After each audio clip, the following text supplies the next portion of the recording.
qui on a refusé le droit d'asile. Je peux donner son nom, c'est Madame Charlotte Touban-Guikoutoulou, qui n'a pas pu venir aujourd'hui, elle aurait bien aimé.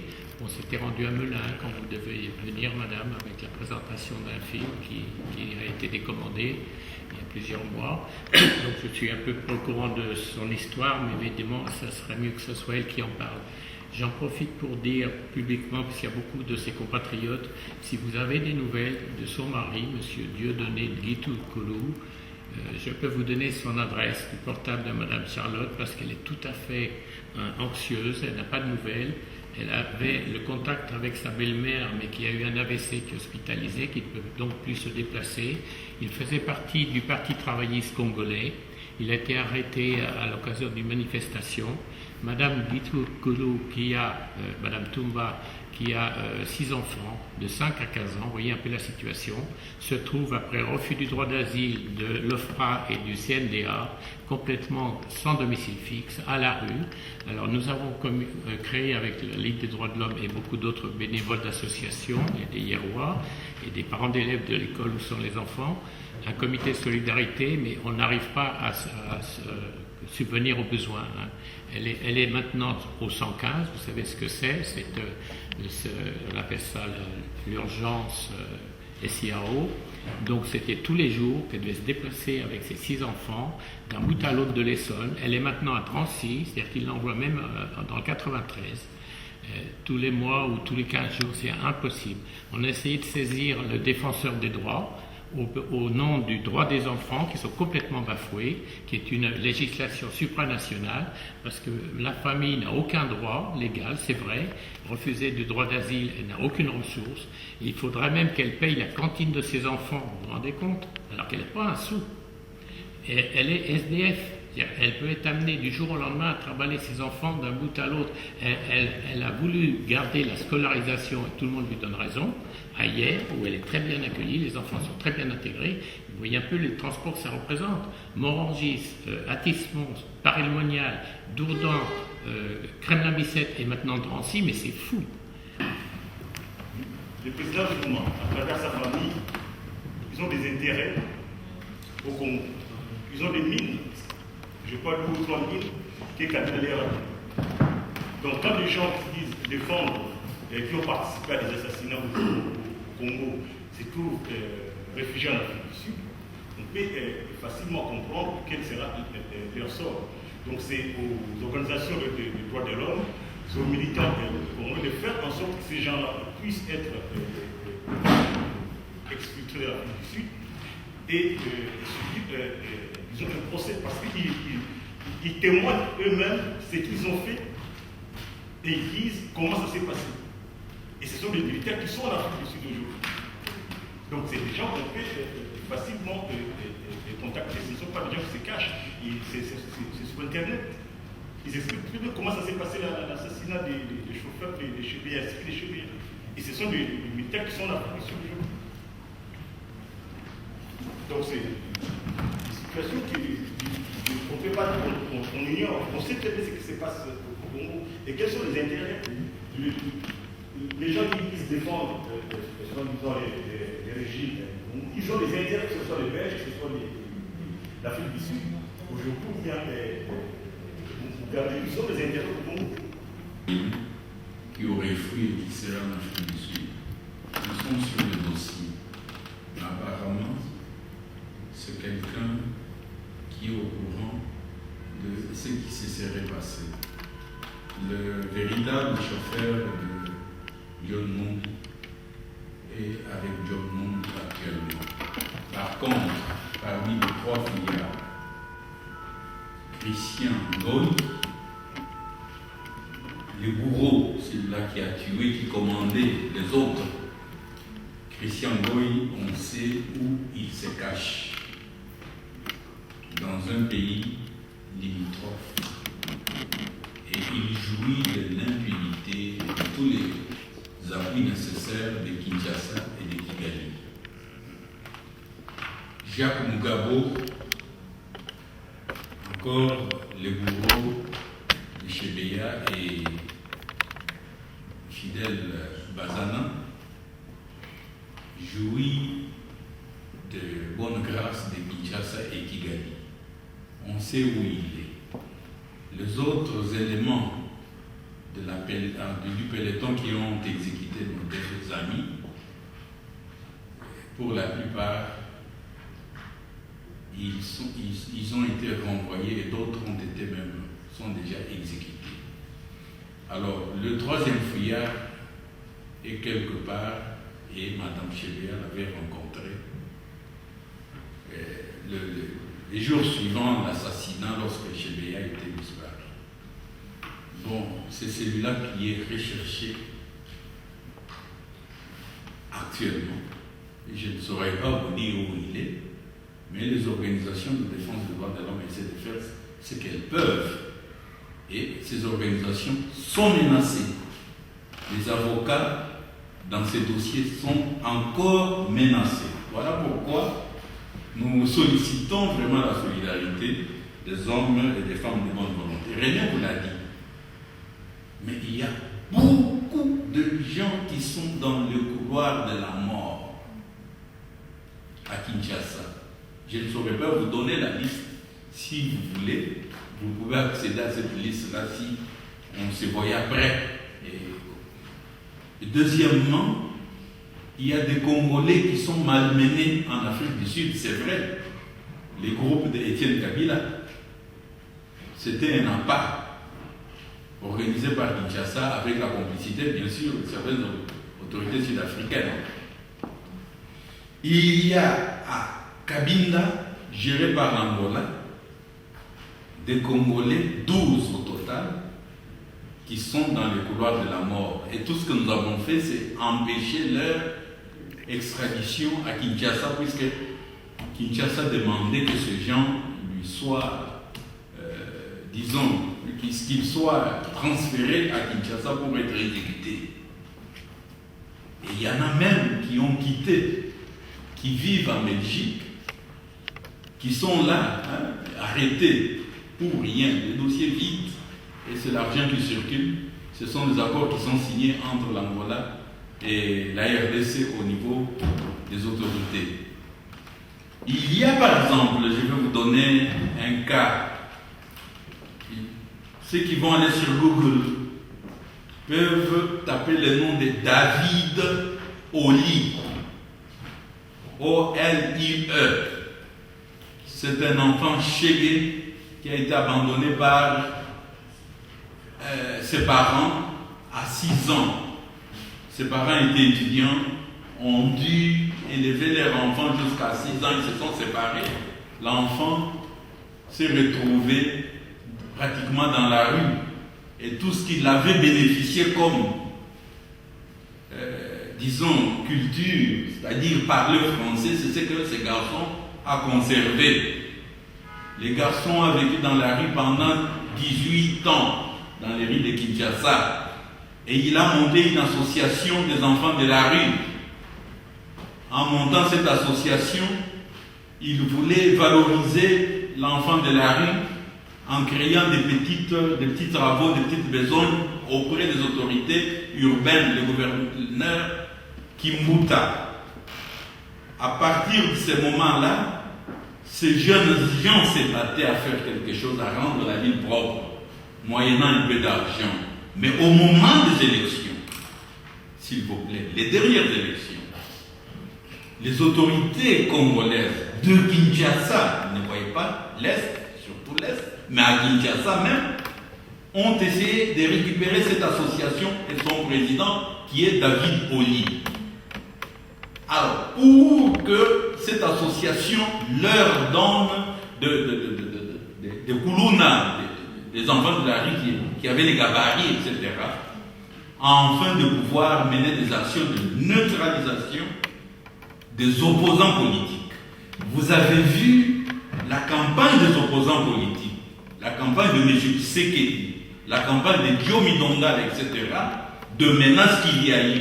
Il y a eu des éléments de la sécurité, les éléments de la garde présidentielle. Il y a eu aussi des enfants de la rue. Ces gens-là qui brandissaient des machettes. À un moment donné, on a dit de tourner le cortège de M. Tshisekedi.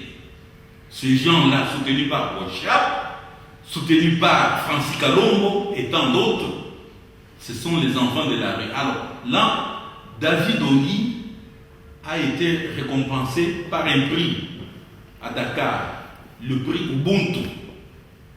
Alors, pour l'entrepreneuriat, un enfant de la rue qui se surpasse jusqu'à ce niveau-là. Alors, il est allé à Dakar, il a reçu le prix. Au retour, il constate que ses collègues, ses amis, une bonne partie étaient portés disparus. Ces enfants-là avaient été liquidés, puisque des témoins gênants. Alors David Oli dit, mais ce n'est pas possible. Le gouverneur Kimbouta qui dit, voilà, non, tu désobéis aux ordres maintenant. On fomente une histoire, on arrête les jeunes hommes, on les jette en prison, on les torture à mort. L'information nous revient. Moi, ici en Europe, on met la machine en marche, on trouve que l'enfant était entre la vie et la mort, on a tout fait avec certaines complicités pour évacuer les jeunes hommes sur Brazzaville. Et de Brazzaville, nous l'avons évacué à Nairobi. Et aujourd'hui,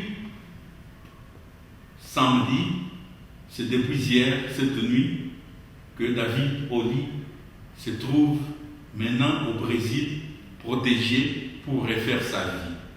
C'est pour vous dire que à Kinshasa, il y a crise de leadership politique. Ce n'est pas un état de droit, etc. Et malheureusement, on retrouve en Afrique des gens qui sont derrière un tel gouvernement, un tel régime, pour pouvoir bâillonner, pour pouvoir malmener la population. Il y a beaucoup de placards, enfin de morts dans les placards du régime de Kinshasa.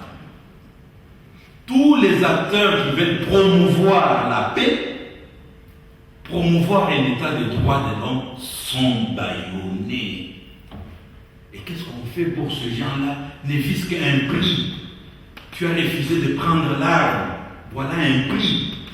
Non, on ne les encourage pas, mais on encourage ceux qui tuent, qui violent, qui prennent les armes. On va dans des concertations, des négociations, ils se retrouvent récompensés avec des pauvres. Mais ça doit s'arrêter, c'est une honte. Voilà pourquoi, quelque part, la communauté internationale, après ce que nous avons connu comme génocide, comme affre de guerre, la guerre mondiale, devrait dire officiellement qu'en RDC, dans la région des Grands Lacs, nous avons échoué, nous sommes en train d'échouer.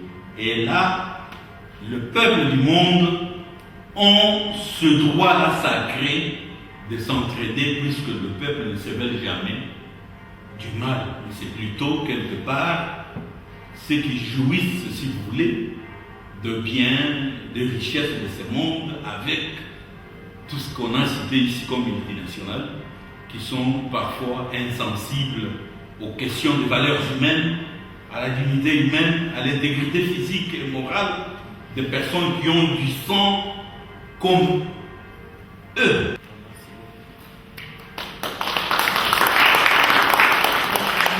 Compléter ce qu'il disait, vous avez dit c'est aux organisations de droits de l'homme de faire, vous savez, les organisations, nous avons nos mains, nos têtes, nous sommes très solidaires l'un de l'autre, dans le monde entier. Et... qui est allé à Goma pour stopper l'avancée au lancement de 2023. J'avais un contact au sein de la MONUSCO.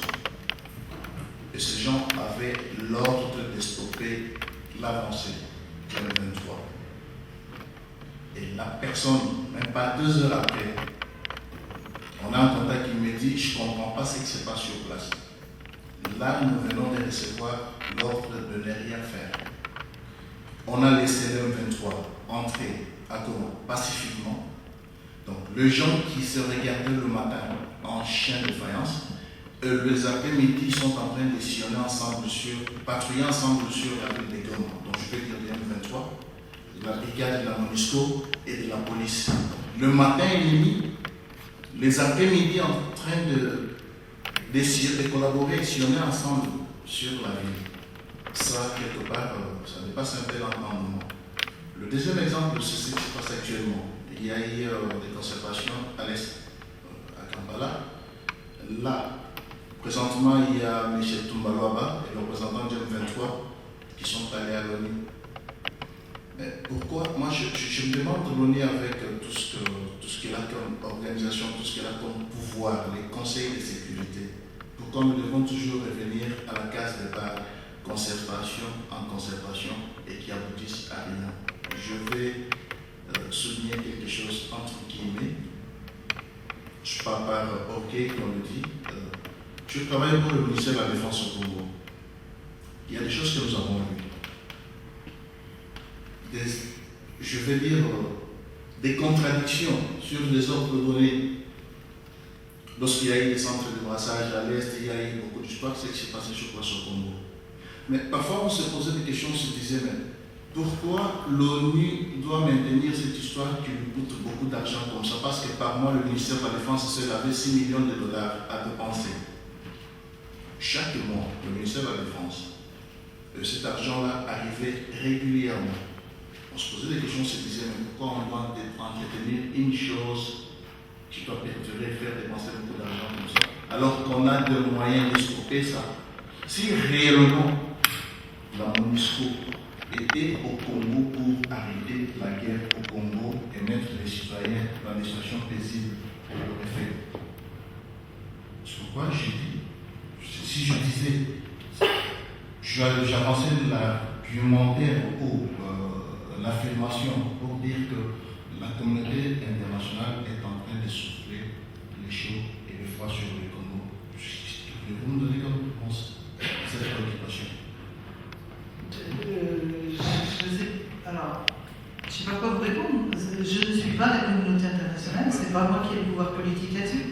Mais il est sûr que régulièrement, enfin moi ça m'est arrivé, je reviens encore à ce qui s'est passé il y a 20 ans au Rwanda, quand il y a eu des grosses batailles au Conseil de sécurité pour faire reconnaître qu'il y avait un génocide, ça a été extrêmement rude. Hein. C'est un prof de droit ivoirien qui était à l'époque le président de la Ligue ivoirienne des droits de l'homme qui s'est bagarré. Et au Conseil de sécurité, on craignait tellement qu'on arrive à faire reconnaître ça qu'ils ont mis en place une commission tripartite.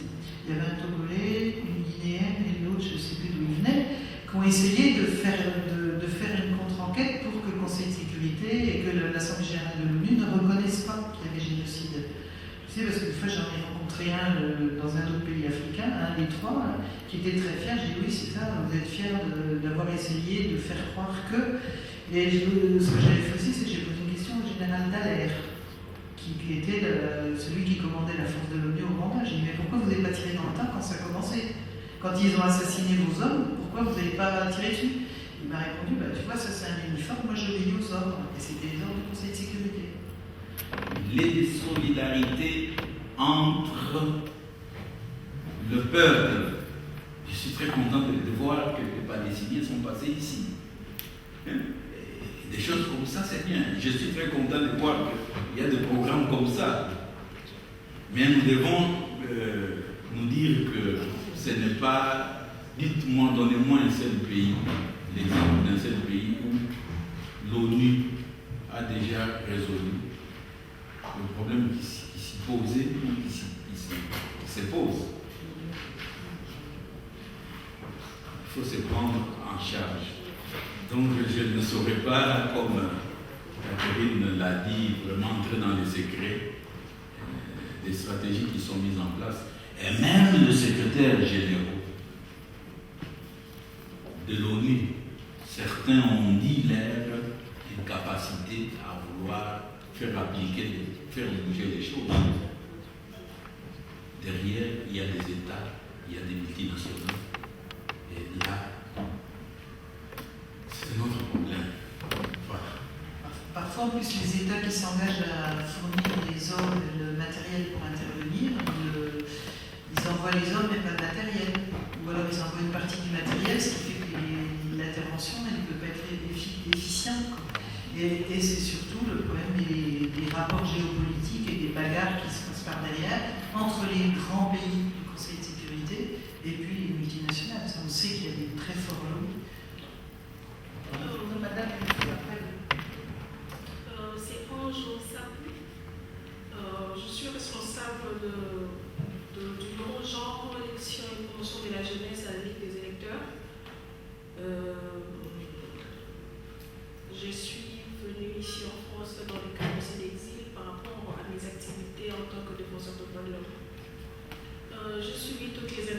intervention avec beaucoup plus d'attention et nous avons tous réglé le problème qui est en RDC. Et la dernière intervention, en fait, la réponse que vous aviez donnée par rapport à la question de M. Dominique, ça me pousse à poser encore une autre question. Parce qu'en vous entendant parler, vous avez dit les Nations Unies, en fait, ne réagit pas sur le plan des forces. C'est peut-être et les Nations Unies vient pour calmer tout ça, le problème. Et en fin de compte, vous avez dit qu'il faudrait mieux que la population se prenne en charge. C'est une façon de nous demander de nous prendre en charge en tant que population. Je prends l'exemple de notre pays. Aujourd'hui, je suis défenseur de droits de l'homme. Lorsqu'il y avait des problèmes par rapport aux violences sexuelles, par rapport à beaucoup de problèmes dans notre pays, surtout concernant les femmes, on réagissait, on faisait le rapport. Mais aujourd'hui, il y a certaines femmes aussi qui sont parties du pays. Pourquoi? Parce qu'ils ont dit ce qui ne devait pas, en fait, ce qui avait mis mal à l'aise notre gouvernement en place. Bon, on se dit, on est sans armes, nous, population. Que faire face à cette situation? Ça, c'est aussi un autre problème. Parce que oui, on peut s'élever, il y a la population, en fait, le ressortissant du Congo, les Congolais à l'étranger qui réagissent au jour le jour. Mais jusque-là, il n'y a aucune solution parce que nous n'avons pas d'armes, on ne sait pas réagir aux problèmes qu'il y a dans notre pays. Il y a les guerres qui, aujourd'hui, on peut nous mentir que non, ok, en fait, une réaction qui m'avait aussi étonnée, je crois en mars, on nous dit le M23 sont arrivés dans la ville de Goma. Et le FARDC était face au rebelle. Donc, il n'est resté que quelques kilomètres pour les expulser de la ville.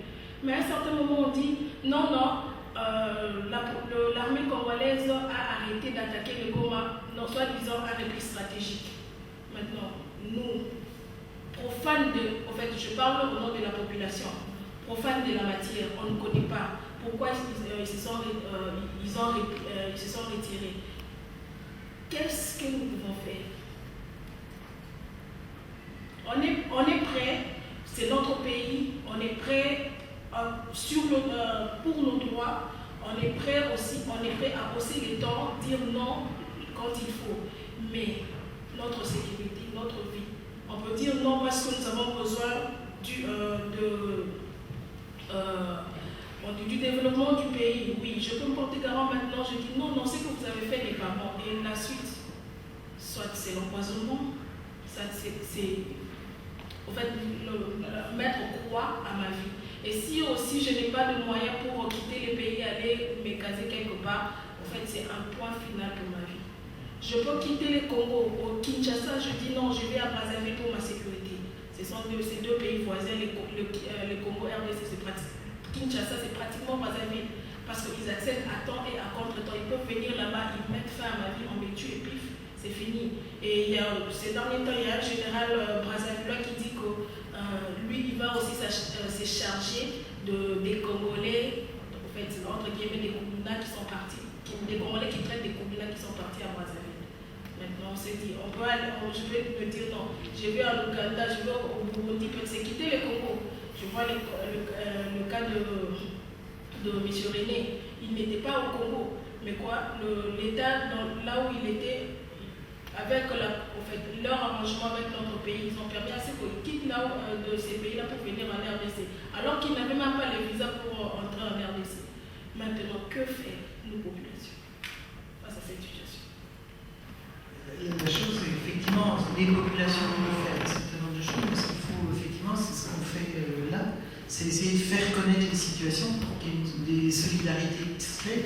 Et comme disait M. René tout à l'heure, c'est effectivement avec des actions de solidarité à l'international, des interventions qu'on peut arriver aussi à prévenir les arrestations, essayer d'empêcher les exécutions. J'ai toujours souvenir de Dismas Kitenge disant un jour où il avait été menacé, en fait il était planqué et c'est Réfi, je crois, qui m'avait interviewé en me demandant, ils étaient deux à être planqués, j'avais donné leur nom en disant qu'il fallait absolument que leur vie soit sauve, etc. Et quand j'ai croisé après, me dit ça me faisait drôle parce que j'étais dans ma planque et je t'ai entendu parler de moi. Je t'entendais parler de moi, ça m'a fait du bien. J'ai dit oui, mais pour moi, c'était pas grand-chose à faire. Et c'est vrai qu'on essaye à travers les actions qu'on a du type de celle-là, de créer des solidarités, d'alerter, d'avancer pour que les choses bougent, quoi. Mais on n'a pas la solution. Et il faut qu'en même temps on interpelle les politiques, parce que ce que j'ai dit sur l'ONU est un peu désespérant, mais c'est aussi à force de les harceler, de leur rappeler qu'ils ont voté des textes qu'il faut qu'ils les appliquent. C'est ce qu'on fait au quotidien aussi sur le terrain, dans nos villes. Hein. Des fois, on essaye, des fois j'interpelle les échanges, des fois avec M. le maire, les gredous ne sont pas toujours très bons, ça dépend des sujets, hein. Mais c'est un combat quotidien, c'est un combat de démocrate. Effectivement, on n'a pas d'armes, on essaie de se battre avec notre réflexion, notre tête, comme disait M. Fouillé tout à l'heure, avec des armes juridiques, avec de la conviction et en s'appuyant sur des textes et sur des lois. Excusez-moi, c'est déjà par les faits. Je m'appelle Patine Ngobé pour les autres, pour nos frères qui sont ici. Je suis aussi une des victimes des Congolais ici en France pour avoir tabassé M. Kego, mais j'avais fait le bon moment parce qu'il a fallu que je me tue ce jour-là.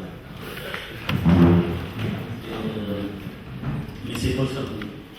Avoir ou à lire le livre de Machiavel, Les Princes, c'est exactement ce qui se passe au Congo, mais aussi à tous mes frères qui sont ici. Ça ne servira à rien de continuer, pas pour lui c'est pas parce qu'il fait un travail formidable, mais par rapport à nous les Congolais, d'après tout ce qui se passe au Congo, d'après tout ce que j'entends de nos frères et sœurs, la seule solution c'est de prendre en charge comme c'est ça pour les gens. C'est-à-dire, à toute manière, pour décrire des forces, les Congolais doivent se comprendre et dire voilà, il n'y a pas de solution qui va sortir de gauche ou à droite si nous-mêmes, peuple congolais, ne le décidons pas. Nous devons décider de notre propre sort, nous les Congolais. Il n'y a aucune personne qui va soulever ça. J'ai vu François Hollande dernièrement demander, plutôt la France, demander l'arrestation de 2 généraux des 1-23 à l'ONU.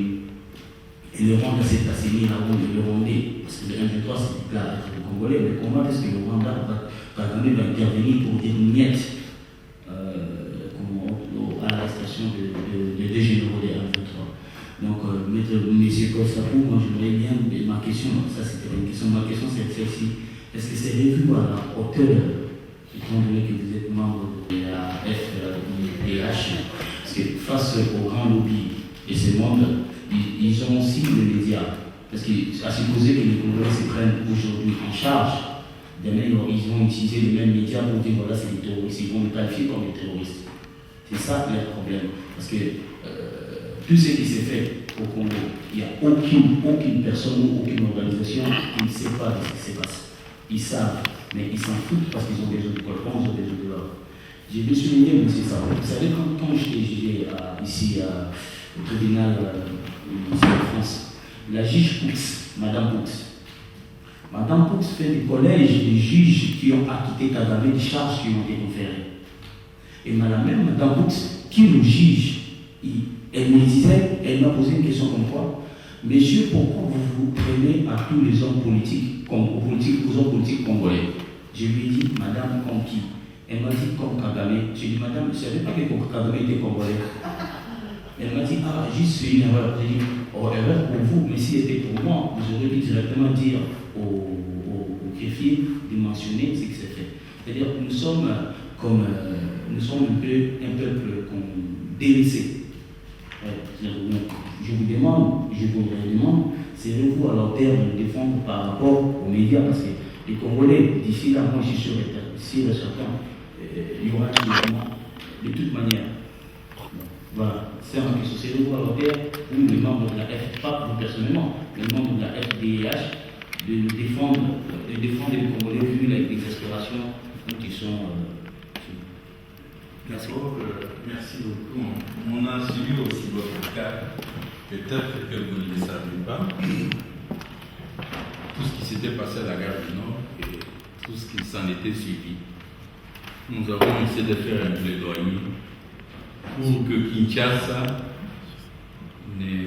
Fossé Mounene, qui était arrêté au Congo-Brazzaville, etc., nous avons essayé de comprendre pourquoi toute cette toutes ces manifestations de la diaspora congolaise dans beaucoup de pays, presque le monde entier. On a fait ce plaidoyer-là pour faire comprendre aux autorités ce qui se passe réellement. Mais ce plaidoyer, par moment, donne de bons résultats. Parfois, nous échouons puisque nous ne sommes qu'une organisation, comme tant d'autres, de la société, de la communauté locale, mais organisée à un niveau international. Il y a des décideurs, il y en a qui ont plus de moyens que nous, les décideurs politiques, ainsi que les multinationales. Et là, il y a un problème d'intérêt. Nous nous limitons à faire pression et à demander aux citoyens du monde, voilà, vous avez au moins une arme, sanctionnez ce genre-là qui viole les valeurs des dignités humaines, qui violent les droits de l'homme, qui veulent nous faire revivre des massacres, des génocides, beaucoup d'holocaustes, etc. C'est notre discours à un certain moment. Mais alors, me poser la question en tant que membre de la FIDH, est-ce qu'on a, je pense que par moment, lorsque nous, on essaie de faire une analyse, un plaidoyer, c'est un signal qui peut être accepté ou ne pas accepté par rapport au pays qui est pointé du doigt comme étant un pays qui, enfin un État où les autorités ne respectent pas ce droit-là. Mais sachez que peut-être sans faire beaucoup de bruit, avec tout ce qui se passe au niveau du mouvement des combattants, nous essayons de comprendre ce qui se passe et souvent nous conseillons de se battre, de revendiquer par des moyens pacifiques. Ça, c'est un discours de militants des droits de l'homme, etc. Mais un peuple, je ne peux pas vous dire maintenant prenez les armes, descendez aussi sur le terrain, etc.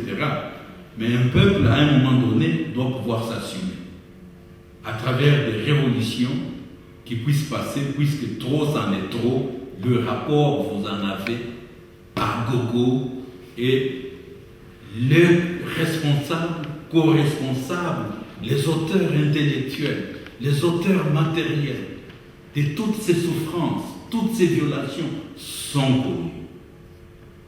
C'est assez documenté. Voilà pourquoi un peuple préparé à de telles situations a droit. On a vu ce que ça a donné dans certains cas, malgré les tentatives de récupération, de mouvements, le printemps arabe et autres. Mais au départ, il y avait une idée noble qu'il fallait soutenir. Puisque nous, on avertissait, on disait attention, voilà où nous allons. Donc ce que vous nous dites là, aujourd'hui, un jour, le peuple congolais peut dire niet.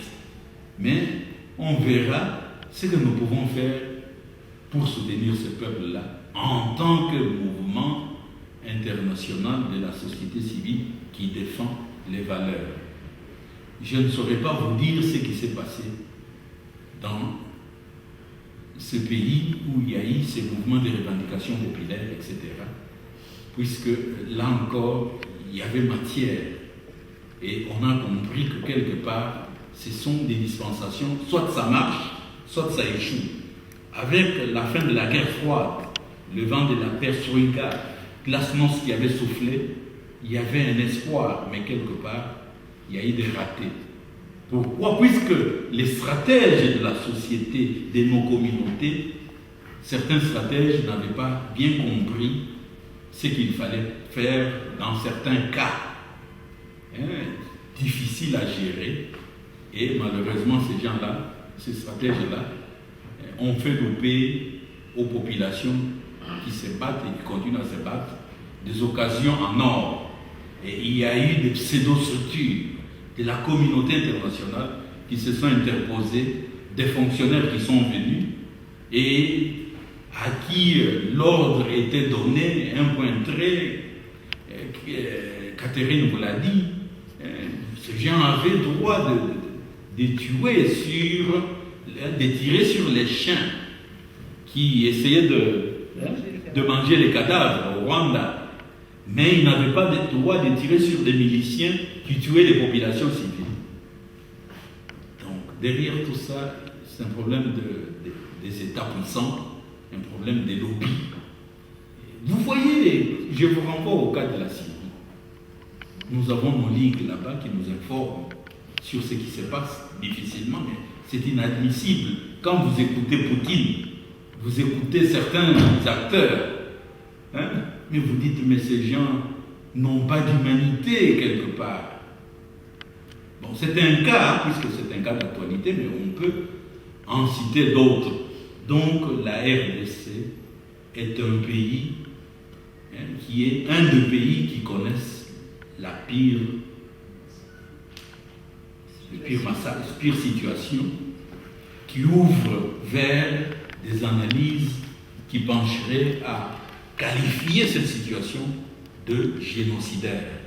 Même je me refuse encore de parler du mot génocide, puisque sous PELA, s'il y a de plages, si vous voulez, de pans de solidarité qui sont mis en place, nous pouvons revenir pour analyser au cas par cas toutes ces situations, puisque les matières sont là, afin d'arriver à qualifier cette situation de génocidaire. Puisque les massacres des populations, c'est un massacre, ce sont des massacres à large échelle, et on a vite compris, est-ce que c'était catégorisé, etc. C'est les Congolais, c'est qui? C'est les Hutus qui avaient fui, même pas militaire, civil ou quoi, qui a été pourchassé. Donc c'est une situation complexe, et les acteurs, les témoins, on est en train de les effacer, de les liquider. Voilà pourquoi cette solidarité nous permettra de sauver ce que l'on peut sauver comme témoignage dont les générations futures auront besoin pour un jour se dire plus jamais ça, mais dans le sens d'avoir rappelé, interpellé l'histoire, puisqu'il y a eu des guerres qui ont fait tant de morts ici en Europe, la deuxième guerre, autant de massacres. Voilà, donc dire que bon, on n'a pas des armes, on a seulement les stylos, on a peut-être des réflexions, on a peut-être cette opportunité-là d'être accrédité quelque part et de dire non, voilà, là où vous disiez 1 plus 1 égale 2. Mais nous constatons malheureusement c'est 1 plus 0 égale 1. Nous avons dit ça, c'est ça la réalité. Peut-être ce sont des arguments, des situations, etc. Voilà ce que je peux vous dire. Mais dans votre cas, nous avons beaucoup plaidé. Je ne peux pas livrer ici les secrets, puisque nous avons aussi nos amis, des activistes qui sont préoccupés, qui disent oui, mais on a arrêté tel, qu'est-ce qu'on peut faire? Bon, allons. C'est comment les dossiers? Voilà, maintenant, mais regardez, ceci, cela. Peut-être demain, vous vous retrouvez dehors, vous êtes libérés, mais quelque part, il y a eu quelque chose qui a fonctionné. Je ne vais pas vous dire vraiment ce que l'on a fait pour d'autres cas. Mais... Aucun Congolais n'a traversé la frontière pour aller se mixer dans les affaires du Rwanda. Le fait seulement d'accueillir les quelques réfugiés chez nous, et disons que c'était une porte ouverte pour que les Rwandais transportent leur tuerie, leur génocide dans notre pays. Et disons que au Rwanda, c'était même pas 1 million de gens qui étaient tués, 800, disons 800, c'est quand même beaucoup. Mais 3 mois. Ouais, d'accord. Alors, mais c'est ce qu'ils disent. Ouais. Ça va vérifier si c'était 800 aussi. Voilà, oui. Mais en République démocratique du Congo, c'est plus de 8 millions de morts. Et la communauté internationale garde le silence sur ça. Donc, on ne déclare pas que c'est le génocide. En Syrie, c'est presque 1500 morts. Directement, c'est le génocide. Mais en République démocratique du Congo, ce n'est pas le génocide. Les Congolais ne sont-ils pas les hommes? Ce sont des sous-hommes. Qu'est-ce qu'ils ont fait réellement pour mériter pareil sort? Alors, la communauté internationale, disons l'Organisation des Nations Unies, envoie presque 20 000 casques bleus. Les 20 000 casques bleus en République démocratique du Congo ne protègent même pas un seul Congolais, même pas un seul opposant, même pas un seul journaliste. Je m'appelle Anastasie Mutoka, ancienne journaliste de la radio-télévision nationale congolaise. Je me retrouve à l'étranger, sauvée par disons, les associations de droits de l'homme, Azado, la Voix de Sans Voix et la Ligue contre la torture. Parce que j'ai défendu la séquestration de 16 élèves officiers pilotes qu'on avait séquestrés. On a dû tuer un et les 15 ont été sauvés parce que j'étais partie vers le droit de l'homme. Même mon entreprise, disons mon employeur ne pouvait pas me sauver parce qu'il m'a dit, mais Général Johnny Numbi, qui était à l'époque général de forces armées congolaises, est plus fort, l'ennemi est plus fort. Anastasie, vas-y, parce que tu es femme et tu es chrétienne, mais avec la force que Dieu te donne, tu peux être sauvé. Mais si nous mettons la tête, on va le tuer. Et heureusement, j'ai sauvé 15 personnes, mais je me suis retrouvée moi-même ici parce qu'on voulait me tuer, aidée par les Suisses de Genève. Je suis en France grâce aux Reporters sans frontières. Dieu merci. Mais moi, je suis ici, mais mon peuple souffre. Je suis mère de 8 enfants. Il n'y a que 3 qui sont en Afrique du Sud, qui sont quand même épargnés, mais les 5 sont à Kinshasa. De temps en temps, on les arrête, on les torture. J'ai un enfant qui est pilote, qui ne peut pas exercer en République démocratique du Congo. J'ai une fille médecin, mais elle ne peut même pas travailler en République démocratique du Congo, mon pays. Et je me retrouve ici. Et croyant que la situation va s'arranger, il y aura la paix, je rentrerai dans mon pays. Mais ça continue. Jusqu'à quand, disons, vraiment. Et je voudrais vraiment que nous puissions aller vite et qu'on puisse déclarer que cette situation est, disons, inacceptable. C'est le génocide et c'est le plus grand génocide qu'on ait vu, qu'on n'ait jamais vu dans le monde entier. Vraiment, en tout cas, mes chers amis, bien-aimés, je vous assure que non, ne marchons pas, ne gardons pas notre langue. C'est clair, les gens meurent, et faisons quelque chose pour pouvoir les sauver. Ce peuple n'a même pas d'armes, rien du tout. On est infiltré et puis on prend même encore l'armée étrangère, on met dans ce pays. Il n'y a même pas de carte de pièces d'identité et tout ça. Donc c'est un passoire. N'importe qui peut quitter n'importe quel pays, entrer en République démocratique du Congo, tuer, disons, se mettre au pouvoir, et voilà, c'est trop. Vraiment, essayez de faire quelque chose pour qu'il y ait la paix, parce que le peuple aspire à la paix. Merci. Au groupe M23. Pour nous, la démocratie chrétienne, nous l'avons dénoncé à plusieurs reprises. Le M23 n'est pas une rébellion.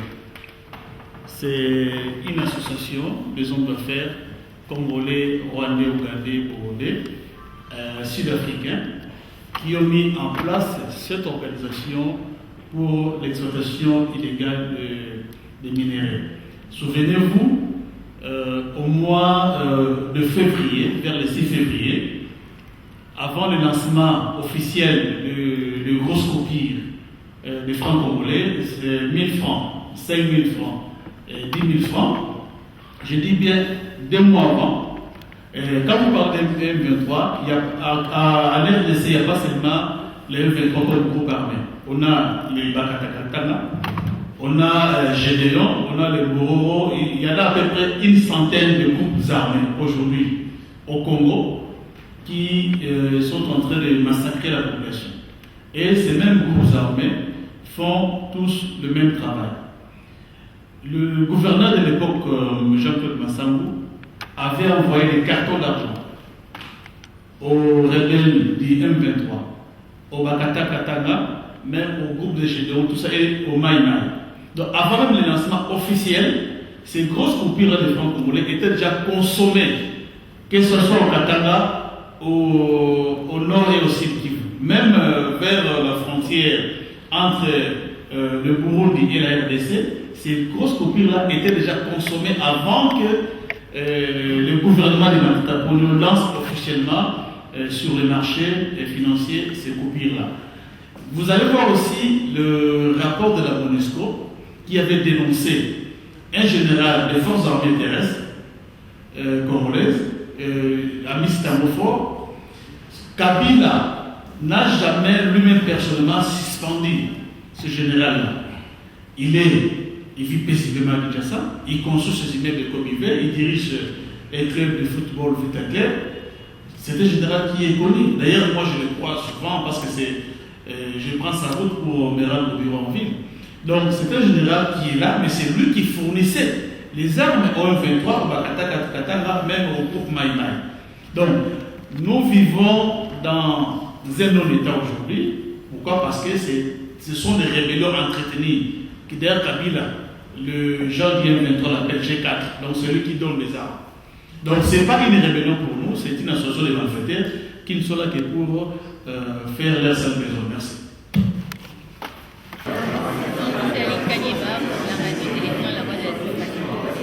Aujourd'hui, on était invité à la mairie de Versailles pour assister à un forum qui parlait de la paix en démocratie, en République démocratique. J'en face de moi, M. Paul Saint-Pierre, secrétaire général de la Fédération des Nations des droits de l'homme, FIDH. Et FIDH, ça parlait de la paix.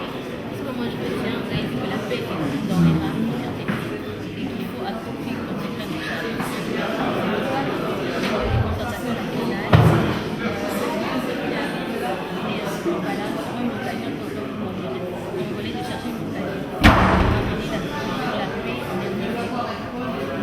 Madame, sur le plan de la forme, cela paraît être de bonnes initiatives, le dialogue. Mais dans ce pays, il y a eu beaucoup de dialogues, mais malheureusement, le diagnostic avait toujours été fait, et les bons diagnostics et des bonnes résolutions qui en pratique n'ont jamais été appliquées.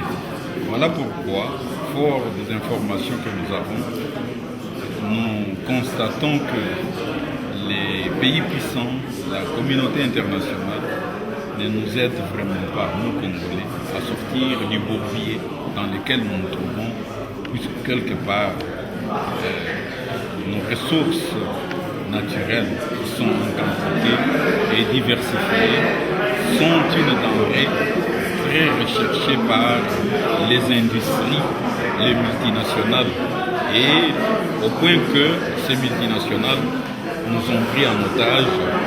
Je remonterai même jusqu'à l'époque de la conférence de Berlin où il y a eu des pseudo-structures étatiques qui ont été mises en place, mais avec en toile de fond l'exploitation de nos ressources au détriment, si vous voulez, en faveur de la population congolaise. Aujourd'hui, nous sommes dans un cycle, si vous voulez, de conflits, de guerres armées, où pratiquement il y a des guerres et des conflits par procuration, puisque derrière, il y a ces multinationales, ces États puissants qui aimeraient avoir une mainmise sur ces ressources. Donc je ne crois pas du tout au bon résultat, si vous voulez, de toutes ces concertations, tous ces dialogues qui au départ posent beaucoup de problèmes, où pratiquement les acteurs de première main n'y sont pas, pratiquement.